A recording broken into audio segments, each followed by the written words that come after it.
What's going on, guys? Your boy Pedro back again with another video, and today we are talking about Trump. So Trump is talking about fucking imposing 100% tariff on all movies made outside the U.S. Now, I think this is a boneheaded mistake. I think this is fucking retarded. And, like, why would you do that? All that's going to do is just make people not want to... It's going to make, like, foreign filmmakers not want to bring their movies to the U.S. And although, you know, the U.S. is a big market for, you know, they can get more merchandise, things like that, you got to think about, like, what they're losing out on in terms of, like, are they going to lose more money than they would gain if they brought it to the U.S. because of 100% tariffs? Like, I don't know. Like, this is just a very... I see a lot of right-wing people think, like, yeah, this is a great idea. But y'all don't understand. A lot of the greatest movies ever were, like, not even made in the United States. Like, there's a lot of great films made overseas. Hell, fucking Demon Slayer that just dropped. And if you look recently, hell, even on this tweet I'm looking at, Demon Slayer has made $616 million globally at the box office in comparison to Superman, which has only made $615 million globally. So it's just like, just because a movie is made in the United States doesn't mean it's going to be good. You know, a lot of filmmakers in the United States, they travel abroad to film certain parts of the movie. Like, we don't just exclusively film shit here.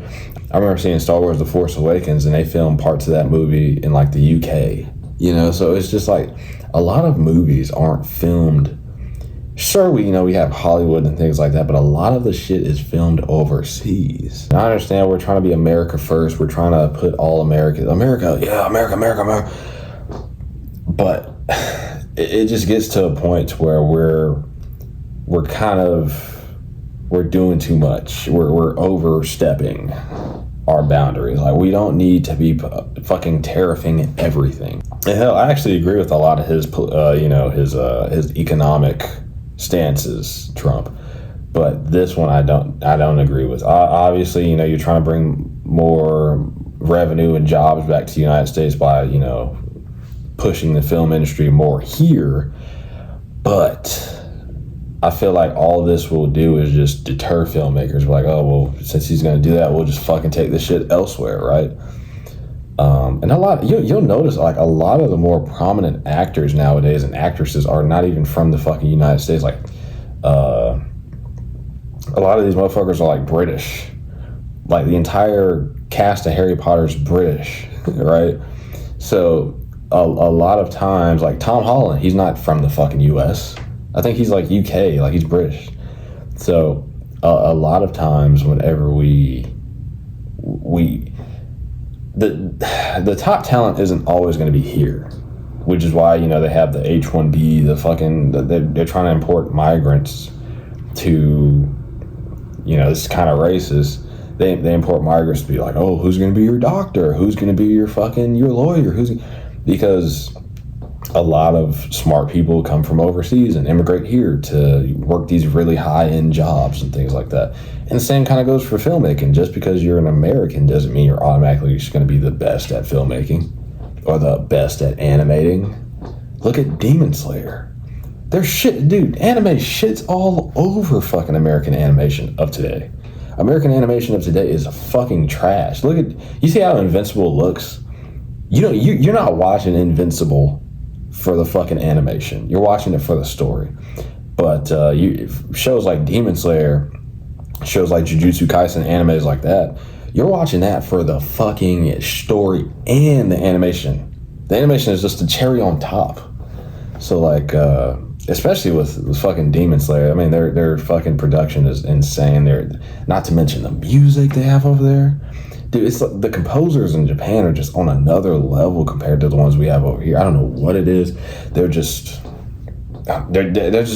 seem more passionate about the work that they're doing. But a lot of stuff we get over here, a lot of stories we get over here, as far as the films we get, they just seem very much the same. Like, we get the same cut and dry story. Just for example, remember when Shrek, like, they teased the new Shrek movie? I think it's like Shrek 5 or 6 or some shit. And people literally accurately predicted the fucking plot of Shrek, the new Shrek movie. So they had to push back the movie like 2 extra years because people predicted the plot. That is how fucking generic and redundant and overly fucking used our fucking stories are. We're just creatively bankrupt in America a lot of times. And hell, look at the fucking comic books. All the weird gender politics ideology that we feel the need to implement every single time just to, I don't know, stir up a controversy. It's just like, just make a good fucking story. And overseas, they're not implementing any of that. They're just making stories and good stories. But hell, half the entertainment I consume isn't even from America. Most of the time, if I'm wanting to watch like some cool animation, I'm watching a fucking anime. Sure, I'll watch Invincible whenever it's around, or if I do watch American animation, it's from way back in like the 90s or something, because that's when it was actually good, like Batman the Animated Series, things like that. But anywho, that was me rambling about whatever the fuck, but I just think that this is a really stupid move. I really just don't understand like why this is necessary.